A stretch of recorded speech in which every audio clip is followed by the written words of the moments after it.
So I like to just jump right into the hair. This is my lovely model for the day.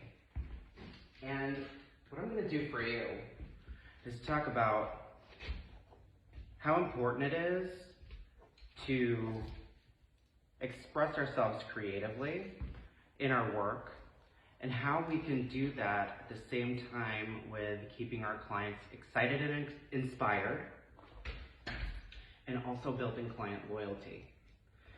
So this doll head has had like a color melding technique. I did a single process with 5.3, which is 5 gold, and 4.3. And through her ends, I paneled that, alternated with 5.4, which is a 5 copper. So this is a great base, but this is the client that's going to want to go lighter in the coming months. We're going into March. Daylight savings is going to be over soon, thank goodness. And our clients are going to start requesting more and more highlights. So what I like to do is consult with my client. I find out what her lifestyle is like. If it's a new person, I really want to know all about them, and I analyze the face shape. I could go a little bit more into placement for face shapes in a bit, but I want to start painting now. So what I've done for my sectioning is gone off of just below where her fringe section would be. I continued that all the way around, connected at the mastoid, and incorporated an oval section all through the back, extending to the nape just below the parietal ridge.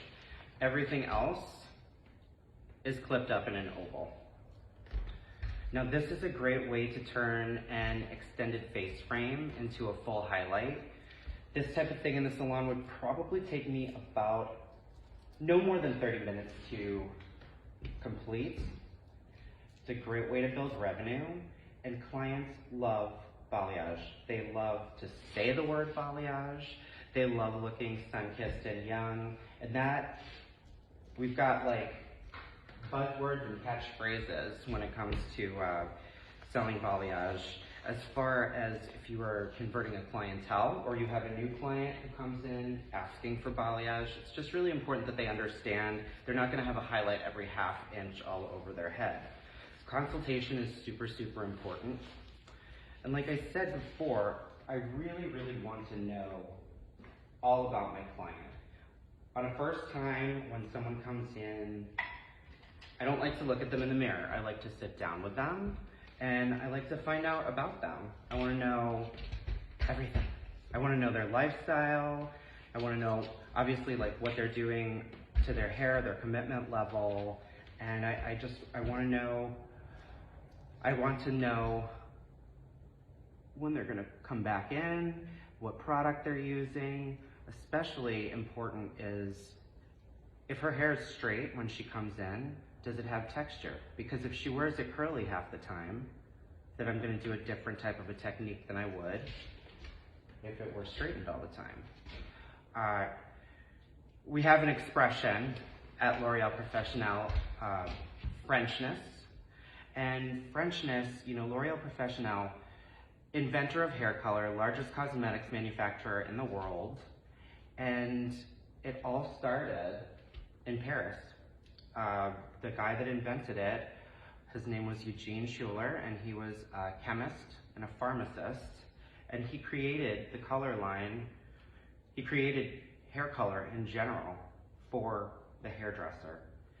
And you know, when I think of Parisian style, I think of Christian Dior, I think of Louis Vuitton, I think of Hermes. All of those looks are curated and they're bespoke to the person wearing the style. It's expensive looking, it's classy, but there's always like something that's customized and special about it. That is my whole take on doing hair. I really like my clients to know that it's not just, I call it a pretty hat. It's like the Pinterest picture that if your hair is healthy enough, it's achievable, but everybody has it. I want my client to know that it's just for them. And client loyalty is, that's how we build our business. So I look at my client's face shape, and through my education, I know how to balance a face shape with hair color. That means if someone has like a triangular face shape or a heart shape, where I have a heart shaped face, so it's wider here and narrower there, I want to bring out this area in my hair, and I could do that with highlights, because if my chin's narrow and I'm wide here, I want to create the illusion of balance. So lightness at the jaw and the chin is going to expand that area. So, you know, when I'm doing a balayage, it's not the same for every single person. I could start my saturation right about here if someone had a heart-shaped face, where if they had a round face, I might do a more linear piece going vertically from the top to the bottom to create the illusion of length. So I am going in pretty large 2-inch wide diagonal forward subsections here, and I'm incorporating a lot of this hair because I want pop around the hairline. It's that money piece, it's what they want to see when they look in the mirror is brightness. And what I'm doing here, I'm working with a large brush with soft bristles. I like working with a large brush with brunettes because I feel like I can start off a little bit lower and my product spreads a little bit more, because what I really want to make sure of is that I'm getting excellent saturation in wide subsections. So what I've done here is I've painted the top of the subsection first, and then I pivot it back slightly, and I paint on the hairline. Now in my consultation, I'm going to ask the client, do you wear your hair in a ponytail all the time? And they're going to say, yes, we do. Most people, a lot of people working out at the gym. Sometimes you have those folks that say, I do, but I don't really care. But that's also really, really important as well, because that's going to dictate how you direct the hair when you're painting. So 2 diagonal back subsections.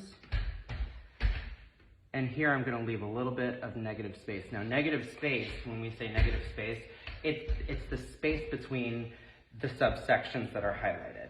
And if you don't have enough negative space, the highlights all blend together, and then it becomes higher maintenance, and it looks like one color. So as a rule, I like the hair to look beachy, and with beachy hair, the natural color is going to be the dominant color. It should be about 60 to 70% of the hair. The lighter pieces should fall heavily around the frame of the face, through the ends, and on the surfaces, but the dominant shade is their natural color or like their single process color.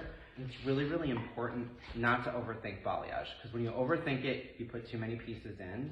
And that's why pre-sectioning, like I did with this lovely lady, comes in really, really handy. It takes some of the guesswork out of it. So skin tone is really, really important as far as analyzing what look you want to create for your client. And you can really use makeup artist principles when you think about skin tone. And if you can create a look that is perfect for the haircut, looks great on their face shape, and is suitable for their skin tone, you're gonna have a client for life.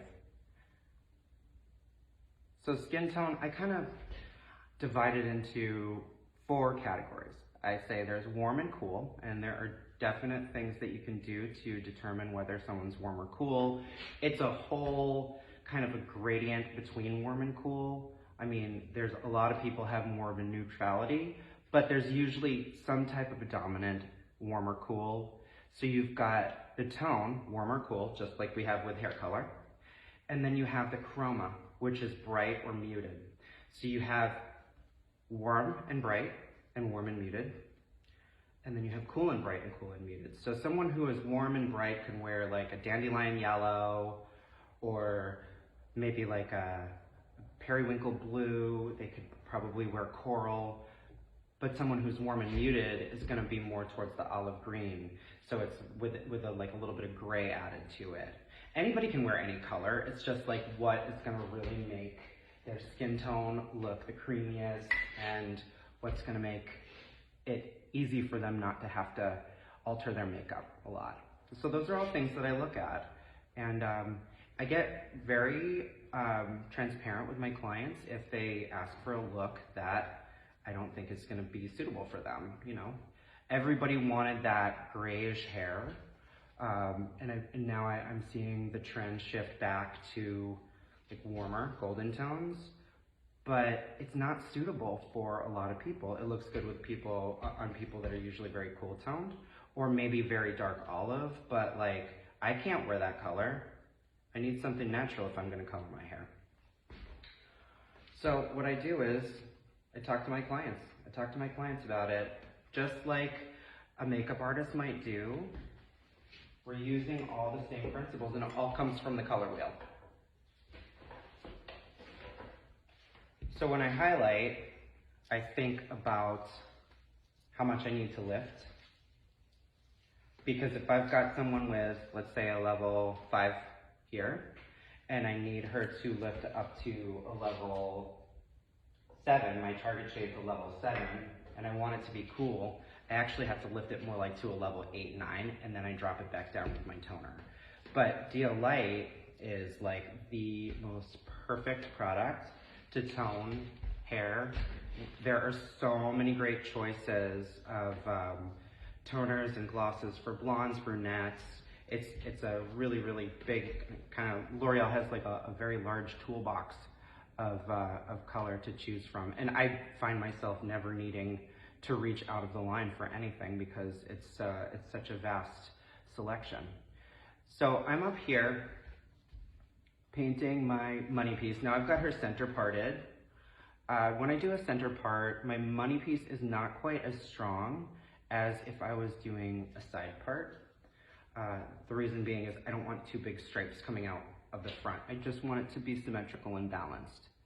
So I'm starting, just really, really important here, to smooth the hair with the hand holding the planchette. I'm working with a planchette here. You can also just work with your hands. It depends on the effect that you want and your confidence level.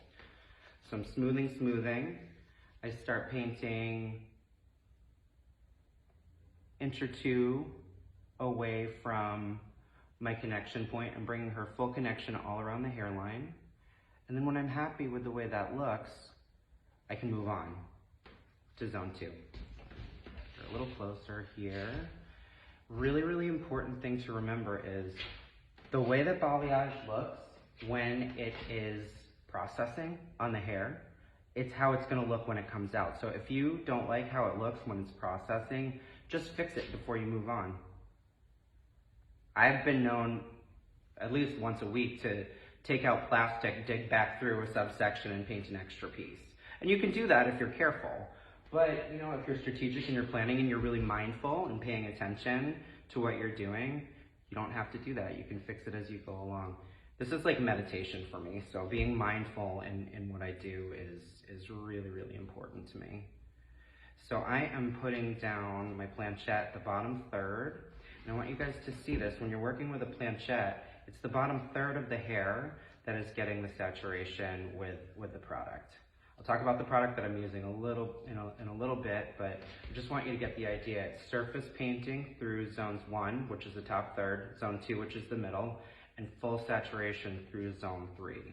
Now, if the hair is virgin, you really need to saturate this very, very well. She's already got lightness through the ends, but I'm still going through and doing my saturation. And then when it's a large piece like this, I just like to flip and make sure that I don't have product under there, because it really needs to be a smooth transition, especially where this is like the focal point piece of the whole design.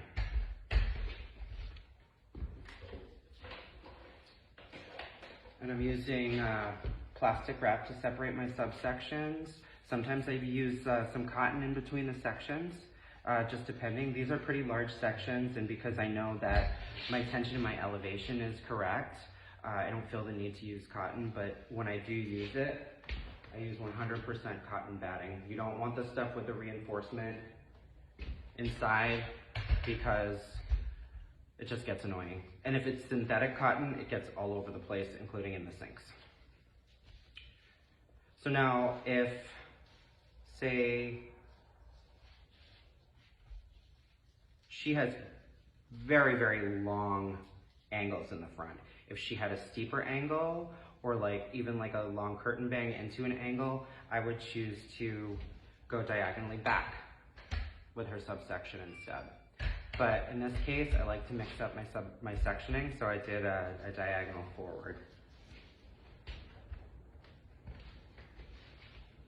So again, starting right at the temple. Now, if this person wanted to go a lot blonder, in through the mid-lengths and the ends, I could control that by making my section smaller. But in this case, I can really get her light and I can really pop those highlights by just making sure my ends are saturated. So when the larger pieces are gonna show more through the ends, the smaller pieces are gonna show more through the mid-lengths, almost like little striations of color. So if you've got someone who's a foil client and they're die-hard,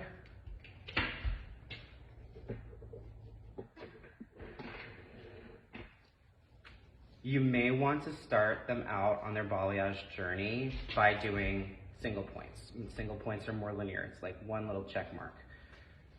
Those are gonna make lines from the top to the bottom, and that's also great if someone has a round face, because you just wanna balance out. So if the shape of the face is round and you wanna elongate things, it's like putting lines in the hair. Lines, but not lines, because it's balayage, so it's soft. So you can see I am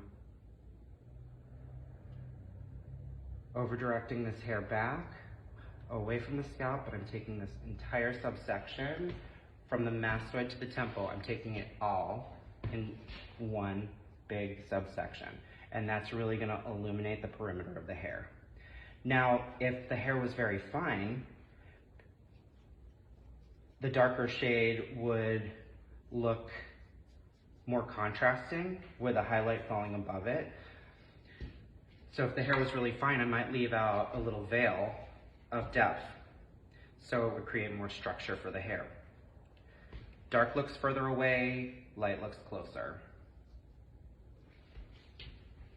And we've got techniques that we teach for single processes, or like getting creative with a couple different shades of Inoa or Richesse, like the smoky smudge.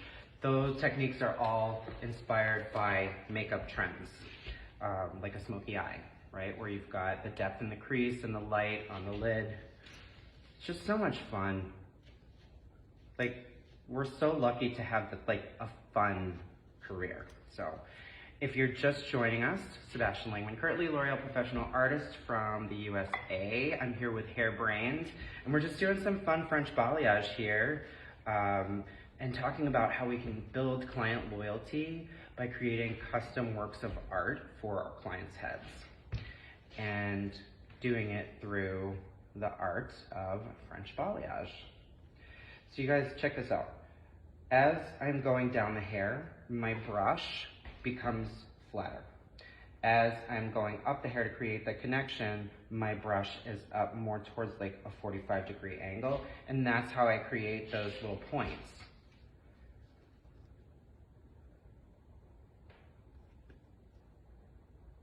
And guys, feel free to ask questions. The product that I'm using here is Blonde Studio 9.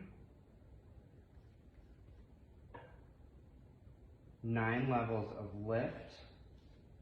I'll grab the package in a minute. Up to 9 levels of lift. Dedicated 20-30 volume developer. I'm using 20 volume. I love the consistency of this product for painting hair. It just glides beautifully on. You can use it in foil, you can use it freehand, but it's just really wonderful. It's gentle on the hair, and you do get a lot of lift in a quick amount of time. And it also has a really nice natural golden finish, and that is what I like a lot for my balayages. I like a warmer to neutral finish with maybe some cool going through it, because I love beachy hair, and all hair has a warm underlying tone, yellow, orange, or red.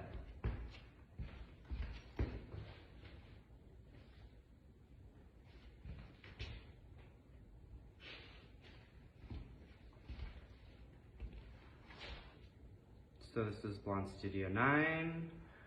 That's one of the dedicated developers. It's an oil developer. And that's one of the things that gives it such like a creamy emulsion that I love so much.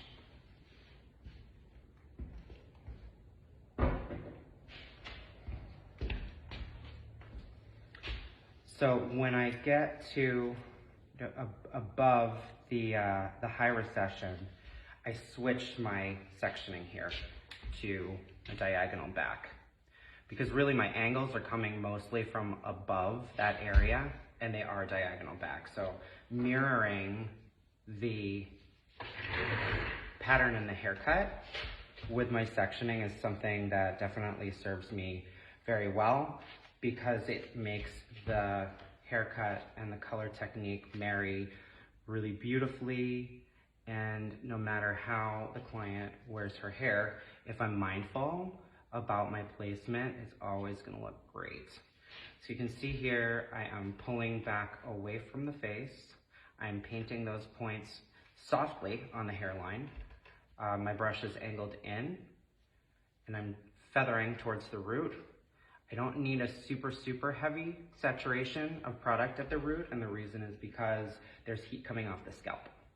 So that's always gonna tend to process faster.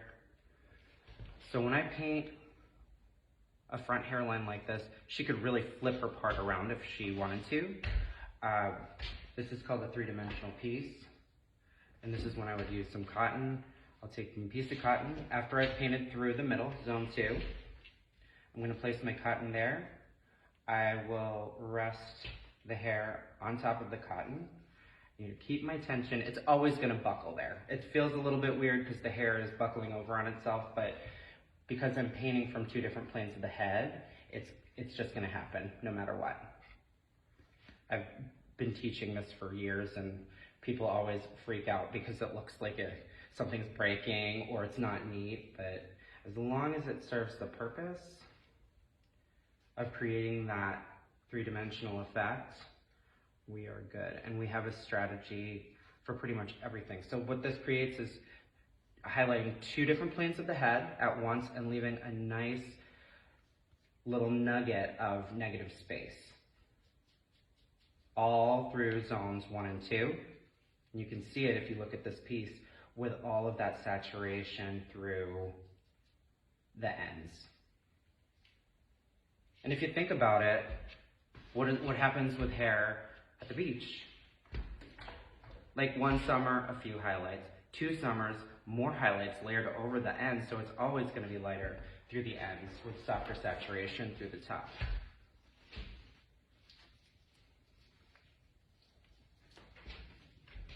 So Metal Detox is another really amazing innovation from L'Oreal Professionnel. I was actually part of creative development for this process.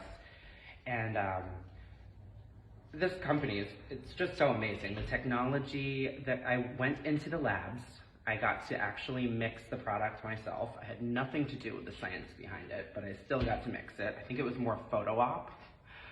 But it is so incredible to see the technology that goes behind all of these products. Look, this lightener lifts 9 levels with an oil developer and 20 and 30 volume. Don't even need 40. Why is that? Because of all the research and development that goes into the product. It's crazy. It's the largest research and development department of any cosmetics manufacturer in the world. And the scientists are so cool. And it's like this perfect marriage of creativity and science. And remember that what I said was that Eugene Schuler, the inventor of L'Oreal, he was a scientist, he was a chemist and a pharmacist. So his commitment to the line was to support the artist using it, not for the consumer, but for the hairstylist. and also to be on the cutting edge of technology. It's like in their mission statement. It's really a really cool thing. So through research and development, it's been discovered that metals and minerals exist in a lot of the water in the world. And especially where I am, it's like 75% of my clients have some type of mineral deposit because there's hard water. We have old pipes, and what happens is water erodes metal, and so metal particles go through the shower and land in the hair on the head. And it was thought that the main part of the metal stayed on the outside of the hair. So you had the traditional demineralizers, which really kind of strip the hair, but they would remove the metal from the outside of the hair. So when metal detox was invented, they discovered that the metal actually penetrates all the way into the cortex of the hair, where it jacks up the porosity. And what happens with metal deposited in the hair is it has a reaction with the oxidants that we use to mix the color. The hair gets dry. The hair feels fuzzy. It can break off.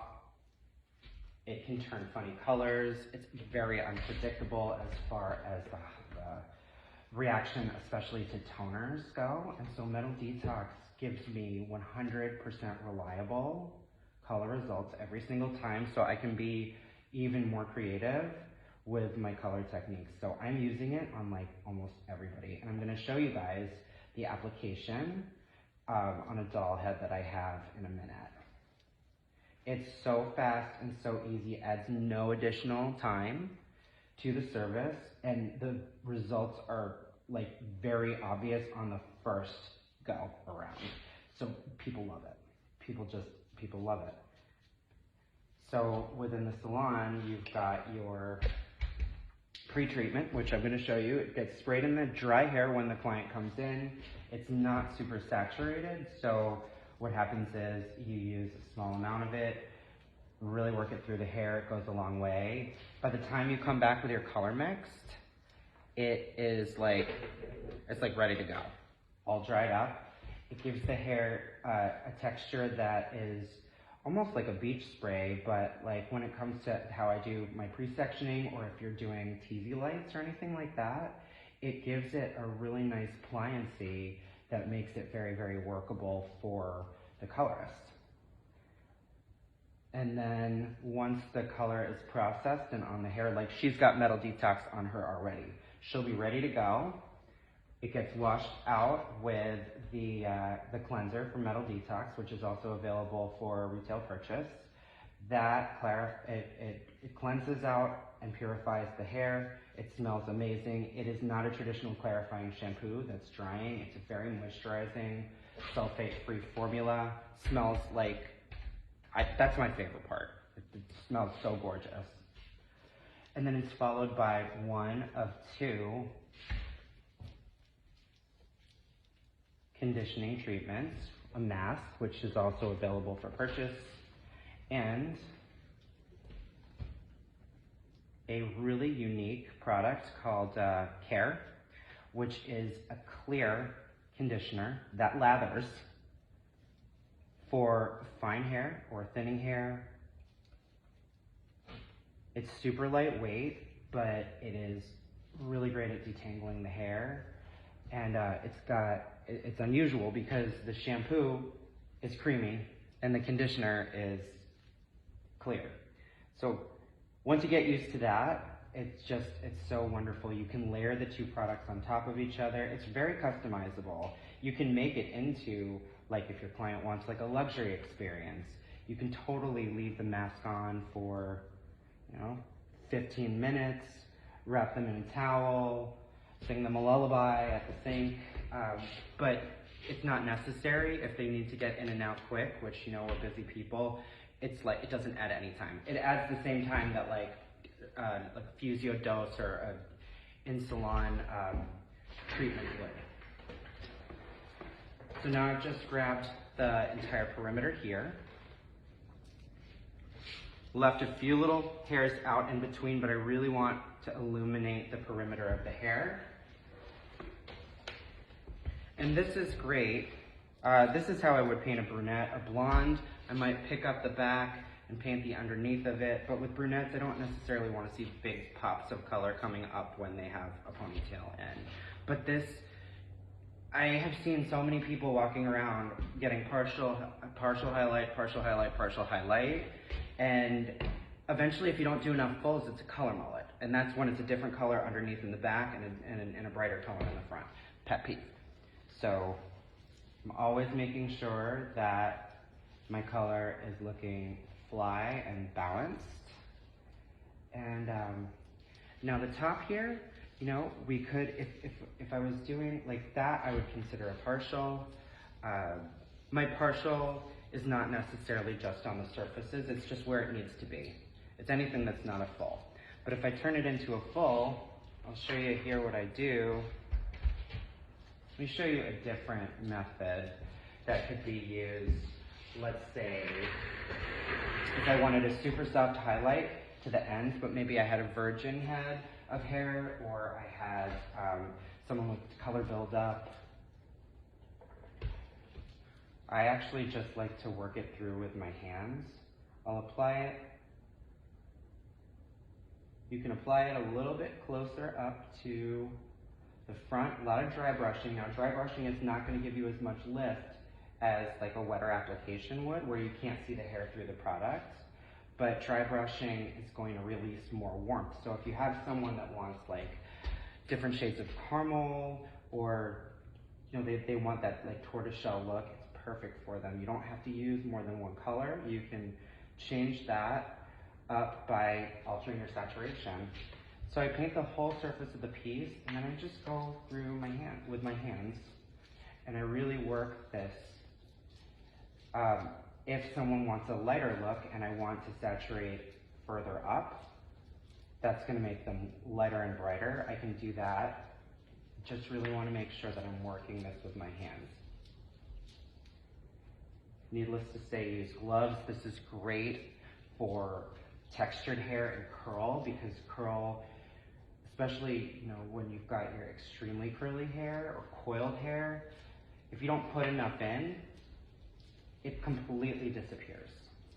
So this is perfect for that type of hair, but it can really be customized for anyone. And you just want to make sure that it's looking good, because the way that it looks when it is applied in the hair is the way that it's going to look when it's dry. So I'm going to do, I'll leave out a little triangle in the back, and then this area right here will fill all of this in. Another way that you can do it, I like just to grab the product from my bowl, but another way that you can do it is to apply the product on your hand and reload from that.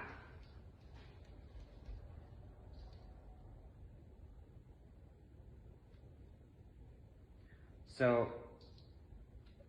L'Oreal has a really magnificent balayage certification program that I've been a part of for many years now, and we're just ramping up for 2022. I'm teaching, I believe it's the first certification of the year in the first week of April. I'm so excited for this, because really, if you're new to French balayage, and French balayage I consider like the true method of, it's the classic.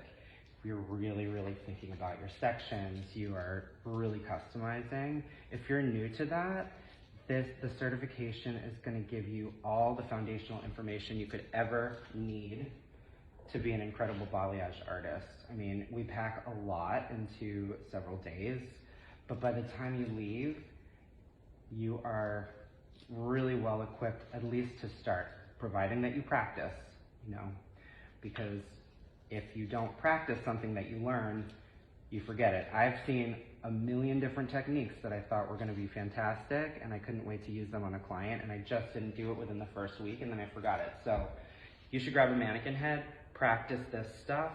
Even better, to anchor the information.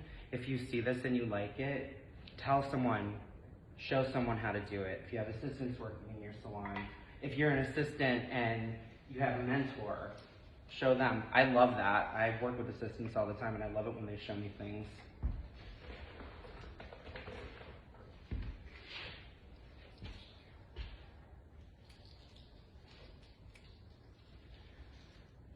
Now the final piece, I'm dropping this entire top and crown. Don't want to put too much here. I am fine painting the ends, but I want to keep this section up here pretty minimal because I want a rooted out look. So what I'm going to do here on the top of the crown is I'm going to go back to using my planchette. Smoothing, smoothing, smoothing. And what I call this is an anchor. So I'm going to bring up the center of my piece a little bit higher up towards the root, and then I'm going to drop my side pieces down. See, it looks like an anchor.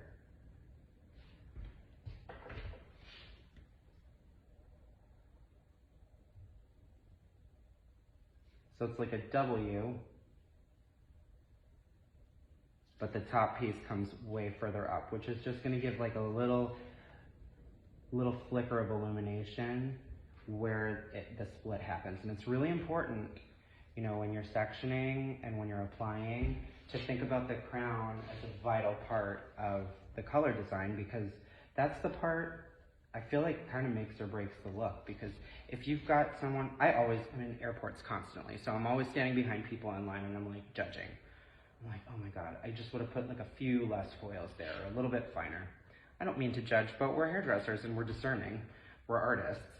So it's just really important for this to have enough that it looks like they had their hair done and it's not like a big dark hole, but not too much that when the wind blows and their hair splits open in the back, that it looks super fake. Okay, so I'm gonna do one more piece and then this is gonna be identical on the other side, but I'm gonna leave out a little sliver of hair in here. Now I'm not doing a traditional with like where I'm taking check marks. I'm just feeling my way through the hair. And that's one of the things that I really love about brunettes, is I get more intuitive with more subtle application. It's actually a little tougher for me to do subtle application because when I'm doing a blonde, you know, I've got like, I do three under the parietal ridge, and then I do like 4 to 5 subsections to the part on the heavy side and maybe 3 on the other side. I have like a method. With brunettes, you can really take the opportunity to get creative with your sectioning. With blondes too, you always want to customize it to the client, but I don't know, something about being able to, one, paint an entire head of hair in 30 minutes, a full, and have it look fabulous and have them not need to come back for maybe 6 months or so. I love being able to do that. And when I transitioned my entire clientele to balayage, I did have gaps because it's so much less maintenance than a foil. I mean, we're talking a brunette foil I would have come in every 3 months. Brunette balayage, some of mine only come in once a year, maybe twice. But if you are transitioning over to lower maintenance looks, which are, you know, convenient for people and they're modern and everyone loves low main, while you're filling up your book with those and people are getting more and more spaced out, you can encourage your clients that are transitioning to balayage to come in for a little extra TLC between, because they might not need more highlights, but they may need a gloss. They might need a trim, they might need a root shadow, because it's a strategic approach. Okay, coming up, last piece here. Cannot wait to see the result. I actually have a pre-done mannequin to show you guys.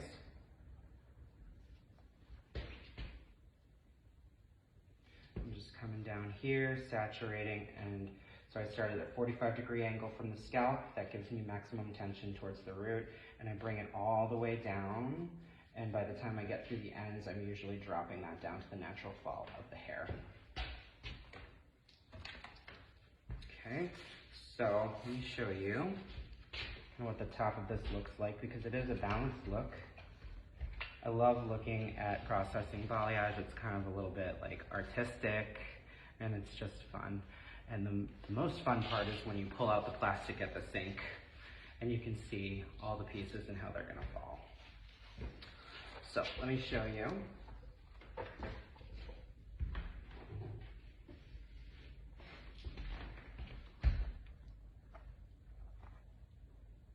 So this is the completed look. As you can see, the bulk of the color is around the front.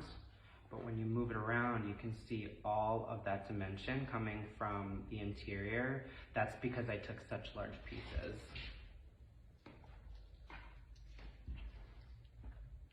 And you can see there how nice that looks if she pulls it back and away from her face. Sorry you guys, it got really dark and cloudy. I was like, this is perfect light, and then it got dark and cloudy.